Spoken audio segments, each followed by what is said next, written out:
Habrá que preguntarle al alcalde de La Paz, cuando alguna institución, alguien toma una plaza, entiendo que se tiene que pagar un alquiler por el uso de ese espacio.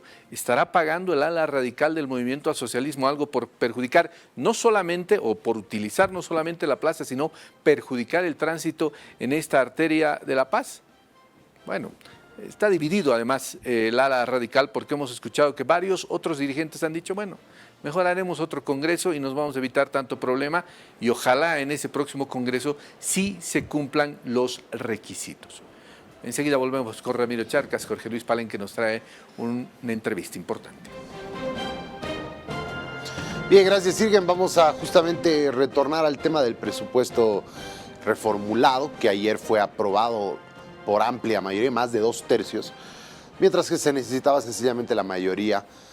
Y ahora vamos a conocer un poco algunas determinaciones. Habrá que ver qué es lo que pasa con el presupuesto para el año, ¿no? Porque igual ya estamos con las fechas justas para aprobar el presupuesto también para el año necesario para poder planificar bien el año que viene. Ahora estamos con Omar Velasco, él es analista económico y está con nosotros a través de Zoom. ¿Cómo está, Omar? Bienvenido, buen día. Buenos días, Jorge Luis, un saludo cordial a toda la audiencia.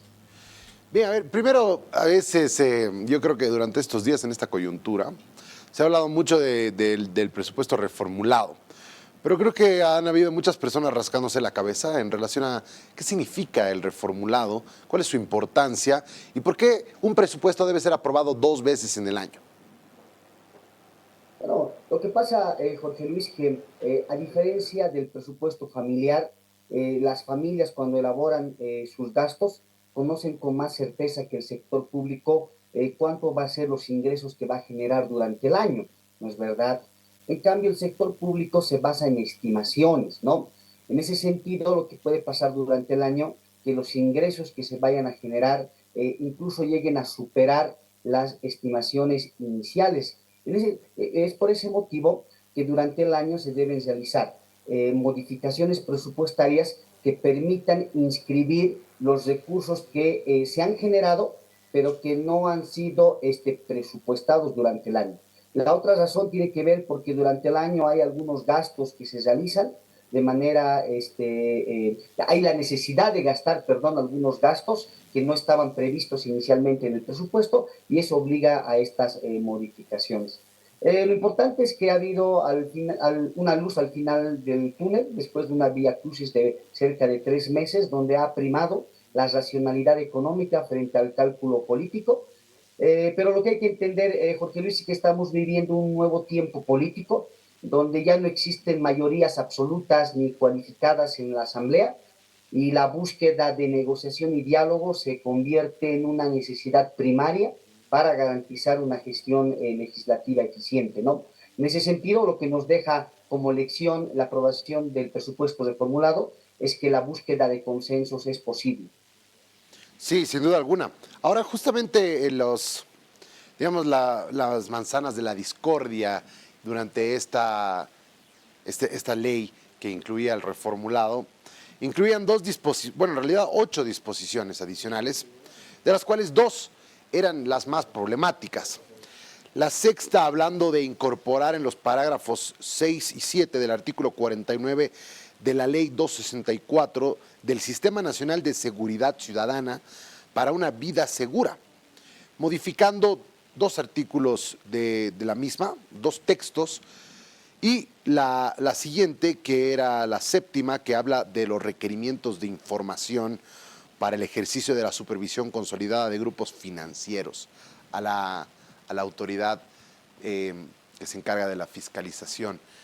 Ahora, ¿por qué estos 2 artículos eran tan problemáticos? Yo sé, si tú los lees, de verdad no tienen nada que ver o no tienen mucho que ver con un presupuesto, pero sí tiene que ver con la fiscalización de grupos financieros para evitar, según decía el diputado ayer, el senador que entrevistábamos ayer, hablaba acerca de, luego de lo que pasó con el Banco Fácil, como que quieren darle mayores atribuciones a la UIF para que pueda hacer mayor fiscalización de grupos financieros grandes.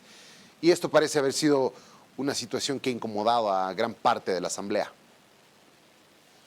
Bueno, yo diría que en principio estos artículos mal llamados de contrabando son artículos adicionales que en realidad forman parte integral del presupuesto, porque el presupuesto, Jorge Luis, no solamente es la movilización de recursos, incluye también temas normativos, control, fiscalización, el tema de transparencia de cuentas fiscales, entonces incluye un ámbito mucho más amplio, ¿no?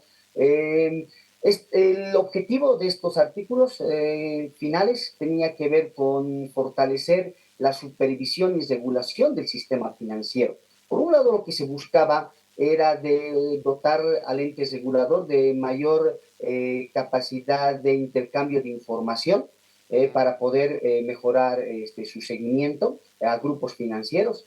Y por otro lado, dotar también de un respaldo jurídico ante las potenciales denuncias de hechos fraudulentos de desvío de fondos que se podrían presentar en el sistema financiero. Si nos remontamos meses atrás, probablemente todo el mundo iba a estar de acuerdo con la necesidad que había de fortalecer la regulación del sistema financiero, claro, habida cuenta del escándalo que se presentó con el Banco Fácil. A destiempo, ¿no? Yo creo que la dificultad ha sido la socialización. Había la necesidad de hacer una socialización probablemente mucho más amplia en la población para que no se desvirtúe el propósito de esta medida. Bien, sí. Y además llega lamentablemente a destiempo porque daba para, a nivel comunicacional, digo, daba para que se genere, digamos, muchísima más defensa de los artículos si se trata de un tema de proteger a la gente de que sucedan situaciones como la que ha pasado lo del Banco Fácil. Pero eso ya está hace varios meses, o sea, estamos hablando unos 8 meses, 9 meses por lo menos de lo del Banco Fácil, entonces ya un poco eso está enterrado y como estamos además entrando a etapa navideña, pues un poco están olvidados en ese tema. Pero quiero pasar a lo siguiente, Omar, porque por estas fechas también se tiene que aprobar el presupuesto para el 2024. Eso también parece, se ha visto perjudicado por estos días y además porque la Asamblea este año ha estado especialmente eficiente, lo digo sarcásticamente.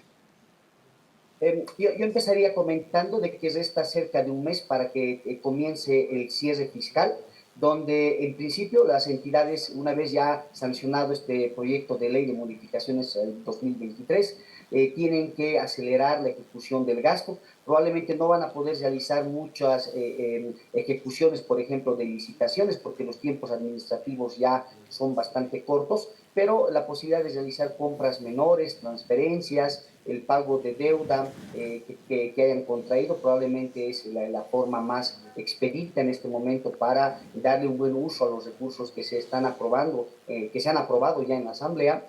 Y de cara al 2024, tú ya lo has mencionado, estamos en el periodo donde ya deberíamos estar discutiendo el presupuesto 2024, que seguramente nos va a traer otro conjunto de reacciones a nivel político respecto al contenido del presupuesto, y no deberíamos extrañarnos si hacia adelante se vuelve a presentar una suerte de nuevo cerco, de nueva restricción en su aprobación, ¿no? Ese es un escenario potencial y es por eso importante que se necesita establecer puentes de diálogo entre el gobierno y la oposición, venga de donde venga, porque es de esa manera que se puede garantizar la estabilidad económica en el próximo año. Es decir, ¿qué pasa si es que no logramos aprobar un presupuesto por X o Z? Porque, bueno, ahora vemos que la Asamblea se utiliza de una manera política contra el Ejecutivo, básicamente. Parecen aliarse entre oposición y el mismo partido de gobierno del ala radical para ponerle ciertas piedras al camino del presidente. Pero dígame, ahora, ¿qué pasa si es que no se aprueba hasta el cierre del año fiscal? Bueno, la constitución política del Estado en ese sentido prevé situaciones de conflictividad como la que estamos viviendo. En ese sentido, se aplicaría un artículo que permite la aprobación de la ley de manera ipso facto, es decir, por fuerza de ley. Eso quiere decir que no, acabada la discusión y no llegando a acuerdos en la Asamblea, el presupuesto 2024 se aprobaría de manera automática. Por decreto, Sin embargo, trasladaríamos el debate de las modificaciones presupuestarias del presupuesto 2024 al próximo año fiscal, donde nuevamente nos volveríamos enfrascados en situaciones como la que estamos viviendo. Es decir, se aprobaría por decreto, Omar. No es necesario. La ley faculta la aprobación del presupuesto 2024 y se necesita el rango de ley para su aplicabilidad. La Constitución daría por aprobada el presupuesto 2024 de no llegar a un acuerdo, pero el próximo año se requeriría realizar también modificaciones muy probablemente. Muy bien, muchísimas gracias, Omar, por habernos acompañado en RTP Informa. Muchas gracias, José Luis. Un saludo cordial a todos los televidentes. Igualmente. Analista económico Omar Velasco nos ha acompañado para hablar acerca de la aprobación del presupuesto reformulado, y ahora la nueva coyuntura de la Asamblea nos va a llevar a hablar del presupuesto, sin duda alguna. ¿Qué disposiciones, qué nuevos artículos querrán ahora que se cambie los asambleístas? Esa es la siguiente agenda que se viene en lo político, sin duda alguna. Bien, vamos a cerrar acá la entrevista y continuamos con más.